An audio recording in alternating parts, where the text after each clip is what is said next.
মাধৱে বুলন্ত মুখ কৃষ্ণ কৃষ্ণ কৃষ্ণ বুলি সদায় সোমৰে যিটো জন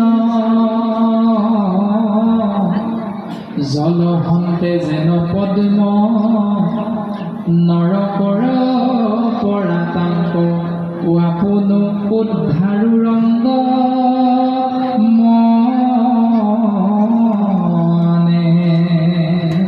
ঈশ্বৰ কৃষ্ণদেৱে কৈছে যে যি জীৱই মোৰ নাম কৃষ্ণ কৃষ্ণ কৃষ্ণ বুলি এদিনহে কয়, এই বুলি নাই কোৱা, সদায় সোমৰে যিটো জন, যিজনে সদায় আশ্ৰয় কৰি থাকে।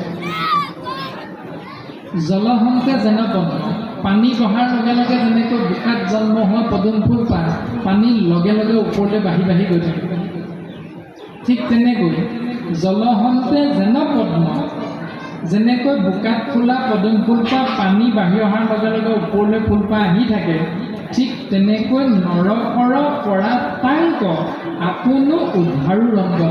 কিবা কাৰণত যদি সেই জীৱ নৰকত যাব লগা হয়, তেতিয়াহ'লে মই দূতবিলাকক পঠিয়াই নিদিওঁ নৰকৰ পৰা আনিবলৈ, মই নিজে যাওঁ সেই ভক্তক নৰকৰ পৰা উদ্ধাৰ কৰিবৰ বাবে, কিয়নো তেওঁ সদায় মোৰ নাম কৃষ্ণ কৃষ্ণ কৃষ্ণ বুলি আশ্ৰয় কৰিছে। তেওঁতো নৰকত যাব লগা নহয়, কিন্তু কিবা কাৰণত যদি যাব লগা হয়, তেতিয়াহ'লে মই নিজে গৈ মোৰ ভক্তক নৰকৰ পৰা উদ্ধাৰ কৰি আনিম। এইটো হ'ল কৃষ্ণ নাম মহাভক্তি, অৰ্থাৎ যাৰ কথা ভাবি থাকিলে জীৱই আনন্দৰ উপৰি আনন্দ লাভ কৰিব পাৰে।